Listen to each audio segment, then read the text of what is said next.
Okay, so the Major League Baseball lockout has now entered its third month. Talks last week broke down after 2 intense days of discussions between the Players Association and the league, and we're only 23 days away from spring training officially starting on the 26th of February, and also the regular season is due to start in about 7 weeks' time on the 31st of March. So time is running out to get a provisional agreement in place and then a permanent agreement in place that both sides are happy with.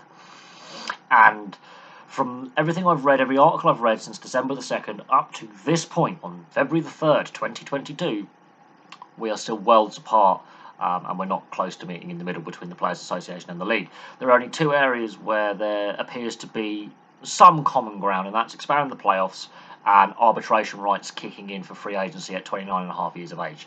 Now, the players want an expanded playoffs, and the league want an expanded playoffs. The league wants 14 teams, the players want 12. On the arbitration rights, both sides are differing on how long the player has to be in the league before they can reach arbitration. However, arbitration will be kicking in at 29 and a half years of age when a player can go to free agency. Every other issue that both sides have proposed and counter-proposed and put on the table has been rejected by the other side. Some of the meetings since December the 2nd have lasted as little as 7 minutes, where representatives have got up and walked out of the room. Now, as I said, spring training officially begins on the 26th of February. That was provisionally penciled in last August and announced last year, and the regular season start at the 31st of March was also announced last year. However, what I find interesting is back in 2020, with the resumption of play talks, we nearly came to a strike or a lockout then. The players weren't happy with the proposals that Major League Baseball were putting forward for a hub city, or hub state dynamic, be it Arizona or Florida. And they weren't happy with some of the protocols that would be in place and the length of season and how it would affect the playoffs and a whole host of contract issues such as escrow and retained salary. Those issues really blew up quite badly, and it went to the wire then, which I believe has contributed to this lockout, with neither side going into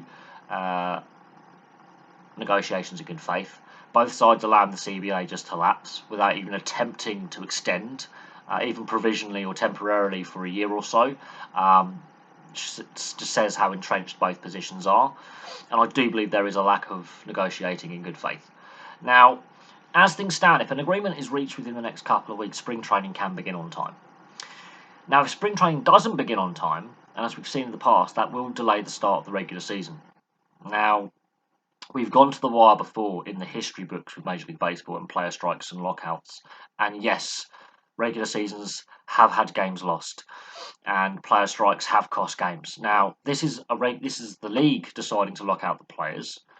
And the last lockout in 1990, the regular season technically wasn't affected. It was just delayed by a few days. However, the last player strike wiped out the 94 World Series. So we're some way off that, but I am seeing striking parallels with the NHL lockout of 2004-2005. And the closer we reach spring training start date and no agreement being reached, which is looking very likely at this point, we could see some or all the season lost. Now, that's a worst case scenario. Best case scenario is that spring training is shortened and the regular season starts on time. I think we'll probably end up somewhere in the middle, where there is a delayed start to the season and spring training is wiped out, and there'll be a reduced pre-season kind of couple of weeks to get the players ready, and a reduced regular season format.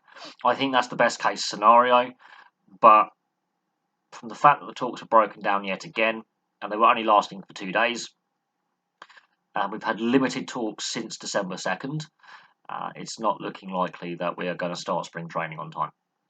But I'm going to leave that there. It's bizarre to me that they allowed the CBA to lapse without going to the negotiating table in the off season, and at the same time, there was already the breakdown in the relationship. I believe predates the COVID pandemic, in my opinion. But the COVID pandemic and the 2020 resumption to play talks definitely sped up this lockout happening. Back then, I did predict that I did say that look, the likelihood of a lockout or a strike would be looming at some point, We narrowly avoided one in 2020. As sports fans, just sports fans in general, just looking from the outside looking in, Major League Baseball did avoid a strike or a lockout in 2020. We came close. But I was taken a little bit by surprise by the fact they both sides allowed the CBA to lapse and didn't bother to negotiate any negotiations. The Players Association just decided to allow it to lapse, and the league decided to allow it to lapse. The players are basically arguing, in simplified terms, that the franchise values have gone up in real terms, and the gap between the franchise values and their salaries is widening. So in real terms, that their salaries are actually worth less now than what they were at the last CBA negotiations in 2017. That's basically what they're arguing, is they want a bigger share of the profits that the league makes, and the league does make a fair bit of money. So there we go. That's their standpoint in a nutshell, basically. I'm also surprised that the topic of a salary cap hasn't been broached by either side, or parties within either side, be it a minority of owners or a minority of players within the Players Association, putting that forward, because they are the only major league in North America without one, which makes them unique, which is interesting. But the luxury tax system clearly isn't working.